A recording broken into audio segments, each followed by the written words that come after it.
5 seconds to go.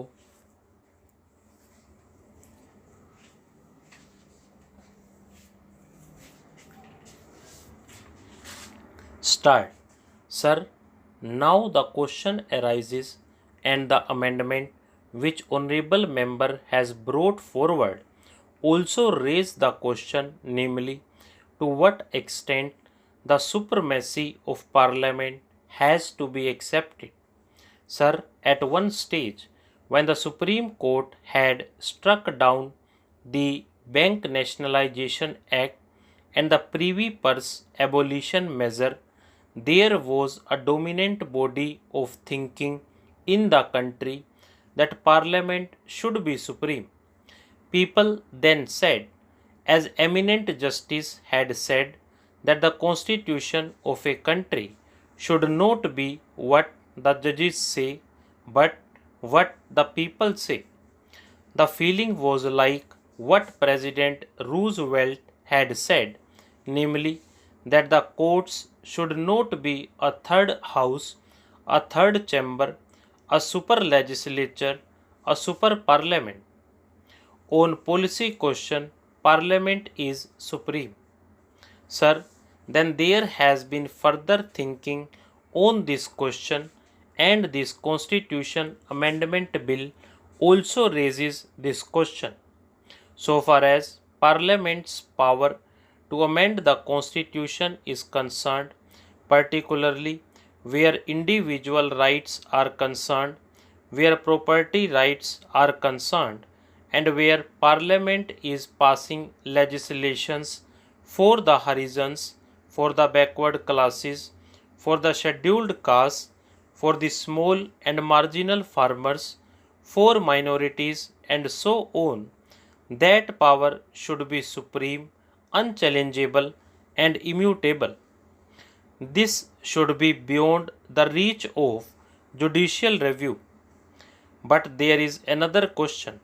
The question that has now arisen is this: among individual rights, there are some rights, that is, the property right, which is a subsidiary right and which has to be curbed in social interest. But among individual rights, there are some basic rights like the right of free speech, right to form associations, certain cultural rights, rights of the minorities, and so on.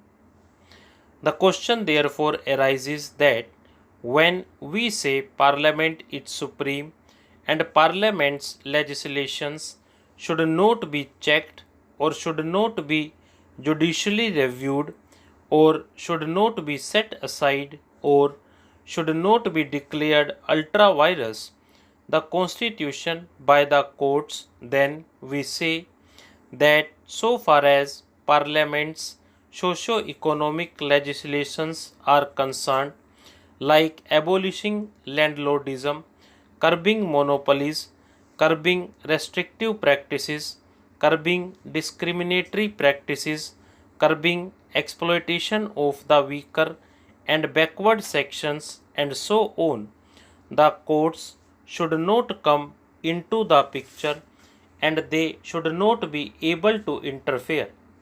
But, sir, so far as the personal rights of the citizen are concerned, that is to say, right of not being detained, etc., require a fundamental thinking in the light of the experience.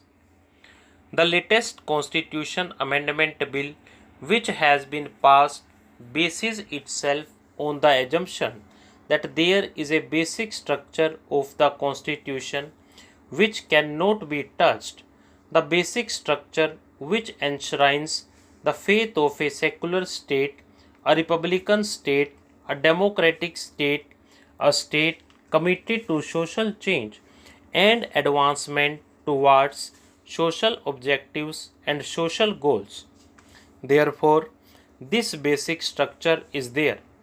Then the question arises that though Parliament is supreme, yet so far as this basic structure is concerned, whether judicial review is permissible on this question. If Parliament by a majority vote change this basic structure, whether the courts can look into this question. Sir, this is one of the major questions that arise here. This arose when the last constitution amendment bill was passed, and this also arises now in this bill of my friend. The question is, can the courts look into this question?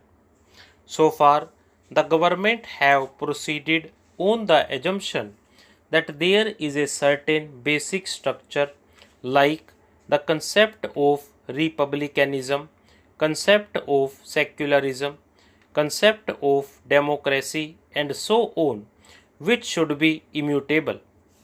Sir, so far as these things are concerned, I think it is an accepted position. Everybody accepts these are immutable. The question arises, what are the modalities by which we ensure that these are immutable, that democracy is immutable? How do we ensure that those are immutable, that secularism is immutable, that democracy is immutable? How do we ensure that these are immutable without defining what secularism is, what democracy is? Then you will be giving a very wide, untrammeled, unguided, and uncharted power to the court to define these things, and then say that according to the definition of these various concepts, which are fundamental concepts and which are part of the basic structure, this particular law is invalid. Therefore, Parliament must be very clear and careful in its mind, that is, if Parliament wants to give power to the courts, then the courts will review all laws in the light of the basic structure. Parliament cannot then pass a law in negation to this basic structure. Then these concepts relating to the basic structure must be defined, and it has to be ascertained how far the courts can go into them. This is one aspect. The other aspect that arises is this: Honorable member has suggested a parliamentary committee to go into the constitutionality of the statutes the parliament passes. This is a very controversial provision for this reason, that we have got a quasi-federal structure. We have got the Council of States. We represent the states. The states have certain rights which are under the law. Stop.